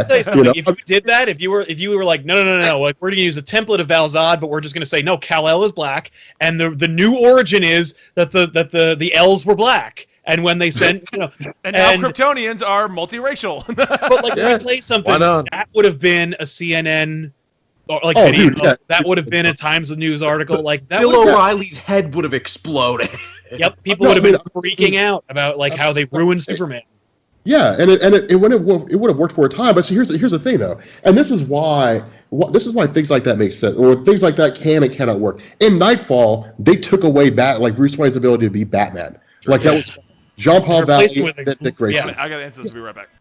And at the time, people freaked, but we always knew that Bruce Wayne was going to come back. Superman died in 1992, 1993, and then we got that Superman thing, but he came back. The backlash to those things was insane, and in fact, despite the fact that they never met, despite the fact that the groups that were going over those two story arcs had no idea what the other one was doing, didn't change the idea that people sat down and they were in cahoots. Like, after they decided they were going to kill off Superman, then, what's his name? Was like, well, we're going to kill Batman then. Because you're not going to topple us when it comes to our character. Like, the hell with that. And so everybody thought that it was all in cahoots, but it wasn't. But people freaked. People lost their minds because they were like, well, Superman's dead and Batman can't walk. So, like, what do we do now? Like, what are you going to do? And Knife fingers, that's what we do. Well, it's funny how it works because in Final Crisis, Batman gets zapped with the Omega Sanction, gets sent back in time, and then suddenly we get a book from Grant Morrison, about how Batman's traveling through time to get back to the present. That shit came out like that. It was lickety split. So it's like, okay, well, they're not making the same mistake again. But the idea here is you cannot just kill off and get rid of characters that have become mainstays. That have become, super recognizable. Marvel doesn't really. Only they do it all the time, and they'll probably continue to keep doing it. No, but I'm saying like get rid of them and just replace them with somebody brand new. You can't do that for any real measure of time. They have to come back, and they always do come back. The problem with what's going on right now is it would be like if in 1992, 1993, DC killed off Superman, and they killed off Batman, and they killed off Wonder Woman, Aquaman, and like a handful of the whole roster of Orson's 1998 JLA team, just killed them all off, and they did make the three of them go away at one point. Yeah, but and it was really bad. All right. I think we need to move on to the next topic because we do have to still talk about our favorite stories, and we're already at our end time. Yeah. Well, I mean, we just want to do that because we got two minor DC stories, but we can easily talk about those next. I can tell you right now, the Young Justice fans petition for the new comic series is brought on by Greg Weisman, who said basically we want to be more stories in the comic books, but we need you guys to sign a petition. If you go look at his Twitter, it's all over there, so that's very easy to do. We can get more comics if you sign a petition, apparently. Gotham City Sirens movie to star Harley Quinn. I actually heard about that. There's a Gotham City Sirens movie coming out. Catwoman, Poison Ivy, and Harley Quinn are all going to be in it. Well, we assume Catwoman and Poison Ivy because it's called Gotham City Sirens, but it could literally... literally... we have nothing about. Poison Ivy has been being shopped around already. Megan Fox even got stuff on it. Oh, God, I hope it's not her, but... Yeah. Did you guys read the original Gotham City Sirens back in the day? It was super good. Yeah. Which, by the way, I saw this hilarious picture. It was like, what was it? It was like, if you're going to smoke weed, this chick will probably kill you. Like, she's really, really protective of plants. It was hilarious. Sal and I had already made that joke where it's like, oh man, how are they going to hot topicify Catwoman and Poison Ivy? I can't wait to see Poison Ivy's floral pot tattoos, and Catwoman will just have a crop top that says "pussy" across it in pink writing. Yeah, that'll be great. I know. I can see it. Complete side note on the Catwoman thing. If you read I Am Suicide, great story arc way to bring back Catwoman. And if you look at the covers in the next two issues, the epilogue where her and Batman are apparently getting back together looks amazing. The cover art is amazing. It is pretty gorgeous. Cool. It's like poster cover. She's a murderer. Yeah, she's a super murderer. No, okay, now she was justified though, I think, in doing that. It's justifiable. Homicide is still homicide, right? Well, they're going to resolve the whole homicide thing in the next two issues, or at least we're going to find out what exactly happened. No question. Yeah. Because if you look at the covers, not to spoil anything, the covers show that her and Batman getting close over the next two issues, and then the beginning of 3 issues from now, it's the return of Bane, and he's got a bullseye on her head. So I have a feeling that they're going to resolve this. She's going to be free. She's going to be with Batman finally, and Bane's going to fuck it up. Yeah. And it looks like we're going to get classic Bane too, because at the end of I Am Suicide, he's like, Venom! Get rid of Venom! I love that he's back on the drugs now. He'd been clean living for so long, but now he's fallen off the wagon and he's back on the hard stuff. He fell off the Psychopirate. Now he's doing this. All right, so Armie Hammer, one of the big things that Armie Hammer alluded to playing Hal Jordan. Yes. I honest to God don't even know who the fuck Armie Hammer is, but from the one image I saw of him, he's the heir to the Armie Hammer fortune. That stuff you put in your fridge. He's the heir to that. He played He played the Lone Ranger in the Lone Ranger movie. Oh, the guy that was supposed to get a career on a Lone Ranger and then fell off the bandwagon? The guy who was supposed to be Batman in the George Romero's Justice League movie. Yeah. That almost happened. Dude, I could see that guy playing. What movie was? I saw a movie that he was in recently. It was actually pretty good too. Yeah. What was he in recently? I'm gonna look that up. Anyway, I'm sorry. Go ahead. While that's happening, Okay, so what's your favorite news from 2016? Let's start with Tiffany. She hasn't gotten to say much. yeah. I can't take the one I was gonna say because I know Sal's gonna say No, it. just do yours. It's fine. You got The plenty Man of- from Uncle. That's what it was. Dude, he was good at The Man from Uncle. I enjoyed that. Fuck, Rob. Jeez. He's out He of had a control. terrible Russian accent, but it was good. I'm sorry. Go I ahead. was gonna say the best news I thought from 2016 was finding out that Spider-Man was gonna be in Civil War. Oh yeah, that was a cool announcement. Like That I think was that cool was announcement. that was huge, and I think it gave comic book fans a lot of hope that the Marvel universe might be brought back together. Yeah. It won't Something be. someday. It won't be, but it's nice to have that hope, and it's nice to stir that kind of conversation. And It will be. and it definitely did that, and it was great. Yeah. You know, Yeah, it was awesome. and like it was nice. It's nice to see those two companies playing ball with each other. Yeah, it proved that like maybe there's hope for everybody. Hope of change, of hope. Yeah. George Miller, not George Romero, Sal. George Miller, thank you. I was looking at him like George Romero, the zombie guy, was making a Justice League movie. Yeah, no, That'd not be a George- sick ass movie, though. Actually, I have the. By hell, have you know? I was going with it. I'm like, Zombie Yeah. Justice League. All right. Yeah. Yeah, Who no, else the is big gonna stop glass. the infection? Yeah. Yeah. George the A. Romero's Justice League. Dawn of the Justice League. Oh wow, they have Dawn in the title already. Holy, it's kind All of perfect. Sal, what was your favorite news from 2016 then? Oh man, I think the fact they were bringing back real Superman was my favorite announcement. Oh, that was a good one. Nice. I was just like, I'm down. I wanted to. I was so in favor of it that even though I hadn't bought like regularly Superman titles in a while, that I was like, I want to put my money where my mouth is. I'm going to prove that that I wanted this, and then see if they could pull it off. And then I bought it, and it was great. I've never looked back. It's fantastic. Yeah. And I'm buying books that Superman's in. Like I'm buying Trinity. I'm buying Action Comics. Like Yeah, whenever he pops up, I'm there. I bought the first few issues of Justice League until I realized how terrible it was. Oh my God, Justice. How? Okay. Side argument. How do you have your entire line is amazing except the Justice League? I don't think like, it's bad. screw Man. that I don't up? think it's bad. I kinda Even like you it. said it was horrible. Don't give me that shit. No. I thought it Do was. I need to I dig thought it and was find those first, but I tweets, don't Rob? mind it. Because I will. Be quiet, you. Hush. Go ahead, you. So the audience is already screenshotting the tweets before you can delete them. I'm just Oh, I Those love tweets have your been. chat. What are you talking about? No, Trinity's the best by far. But no, I don't think Justice League's terrible. It's not the best by any stretch of the imagination. It's the weakest of all the DC Rebirth titles, but I don't think it's terrible. Its greatest sin is it's boring. How can a Justice League book be this boring? And with all that stuff happening. Yeah.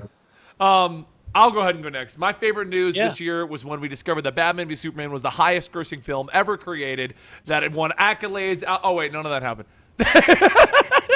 Benny, are you doing that thing where you see into parallel universes again?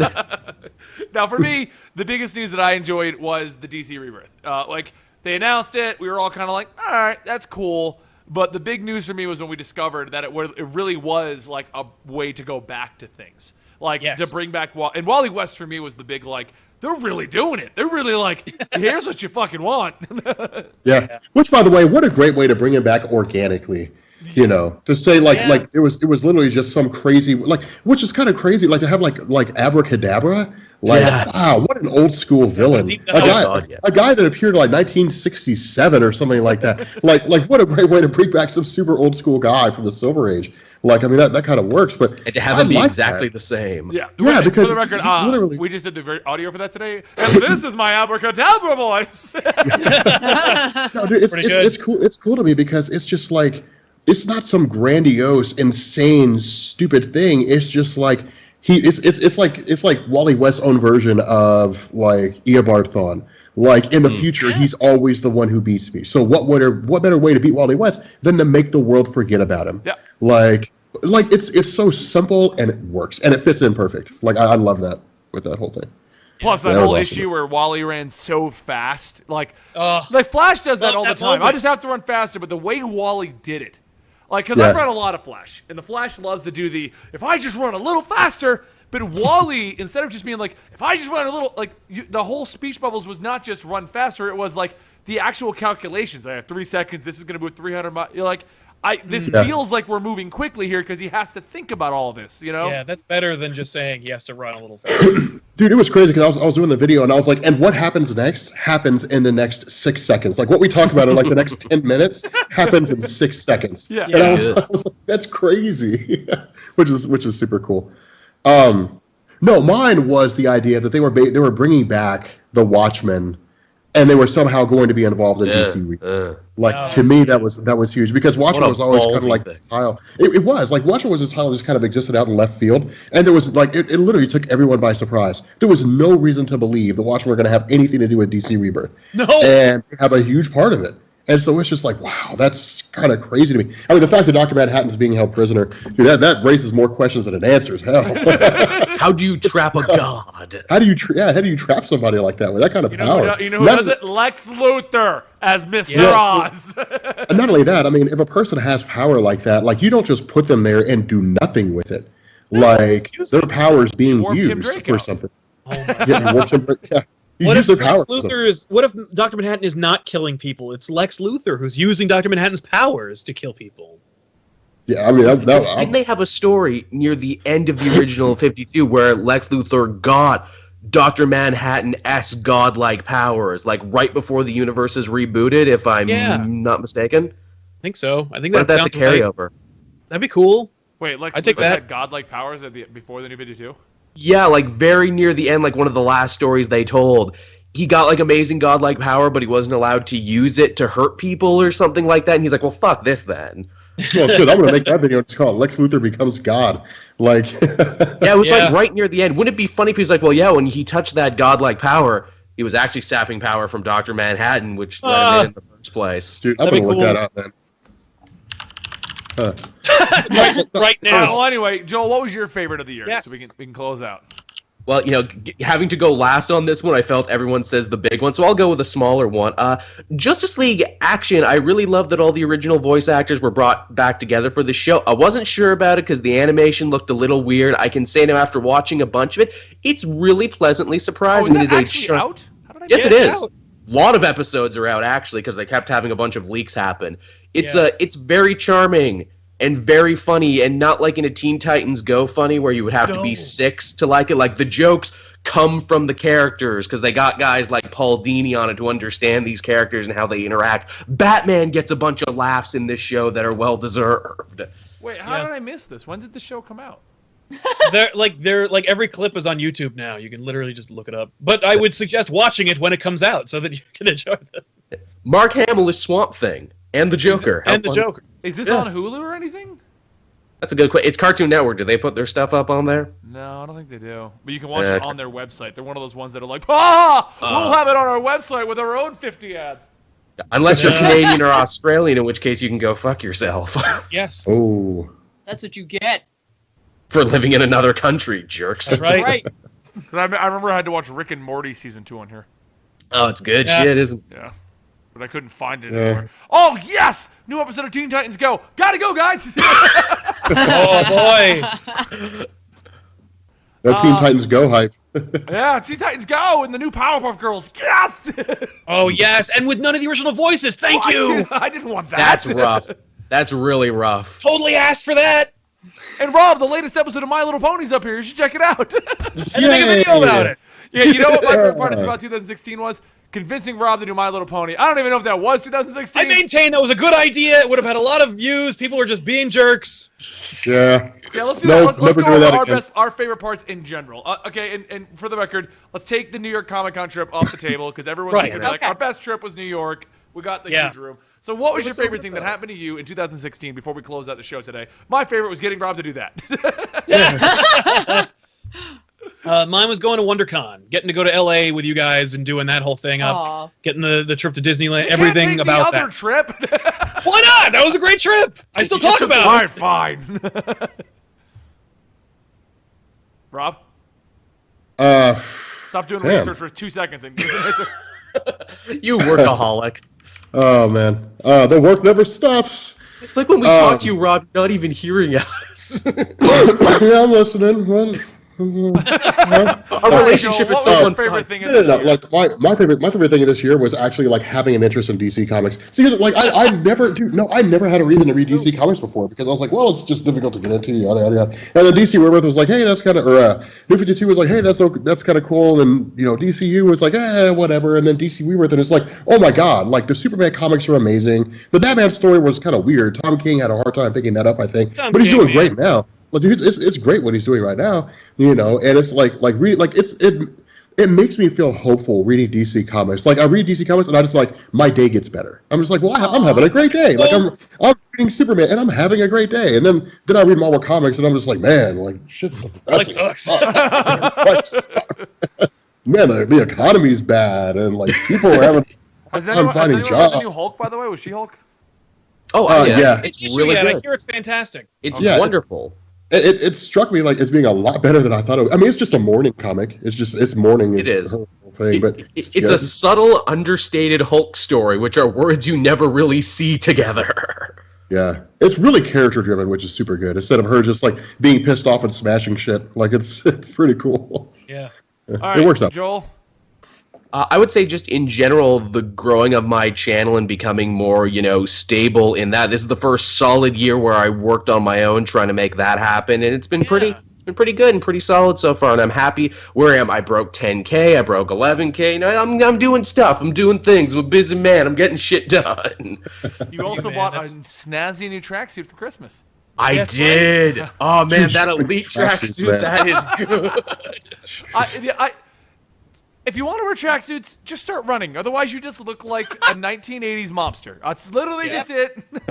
It's my signature look. It's what I'm going for. It's what people expect on the Mobster? Capable channel. No! Who wants You're to go making for it bad. mobster? It's like buying a hat and being like, I'm a hat guy now. Like, you're just forcing people I'd to rather you accept be the like, look. I'm a hipster now than I'm a mobster. No, but it works because Joel has his own unique wardrobe among all of us. He's the only guy that would have balls only enough guy to walk around wearing a Who would deign tracksuit. to wear it? Yeah, that's true. And my That's chain not bad. wallet. You all made fun of my chain wallet too. I'm like, what's wrong with my chain wallet? I always know where it is. That's It where you was keep your hilarious tracksuit. because Joel's like, "Hey guys, I'm lost in New York." It's like, well, let's look around. Well, it's New York City, and despite there being a lot of crazy people, there's one crazy asshole wearing a tracksuit. That must be Joel. Hey, Joel. Oh man. Oh, I'm dying. Okay. Joel. And you did WonderCon, and I already said mine was getting Rob to do his thing. So, Tiffany, what was your favorite part about this year? Are you going to go jump with Rob?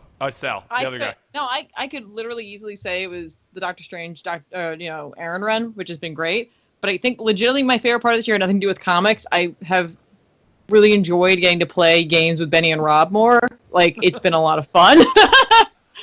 Like, the moment that Rob in, what was it, Dead Before Daylight, tried to sell me Apple products. Oh yeah, that was pretty awesome. It Trying to still sell you a makes, MacBook Pro. still makes me and Danielle laugh. Oh man, Well, selling tonight Apple we'll products. shoot some zombies, or Zeds, as they're What called. time are you doing that? Whenever you're done filming, I guess. Because How long do you guys to film? About an hour and a half, if I remember An correctly. hour and a half, yeah. If you That's time for me factor to in like eat the dinner setup. and play a couple some Final Fantasy and finish work, so that'll work. Yeah, because like the guys will be here in the next 2 minutes, so we'll set up, we'll Oh, we shoot. should stay in the podcast so Ethan and Ben can pop in. Yeah, no, because I need to set up. 'Cause I gotta That finish ain't reading the happening. book. we need them to work. Yeah, I have work to do. All right. That's the cue, Thank you. guys. Whenever Sal gets cranky, it's time to shut the show down. Cranky, I have to go to work. That is going to be the new. I tell Joel to shut up at the start, and when Sal's cranky, we end the show. That's the new routine. That's 2017, the weekly poll, guys.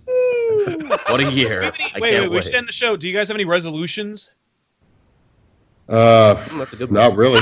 I don't really have resolutions anymore because I never keep them. No, it's true. I am resolute to be nicer to my friends and meaner to my enemies. There we go. Excellent. I do not My have- I don't have- resolution is to read comic books. Well, already succeeded there. Nice. No, Accomplished. see, my resolution, I told Benny earlier this year, I was like, my resolution is even if it's only for a day, I'm going to beat you in views. And I did that. So I was like, okay, now everything's starting to drop back off again. For those so I'm guys just wondering, like, yes, he did in fact beat me in monthly views the month that I was sick for 3 weeks. Wow. hey, man, I didn't say I cared how it happened. I just said as long as it happens. It happened. It happened. Don't tell me it didn't. All right, everyone. Let's Alan Scott out of this one. Alan Scott. Yeah. Alex Good. That's a cue. That's my phone call. I gotta go.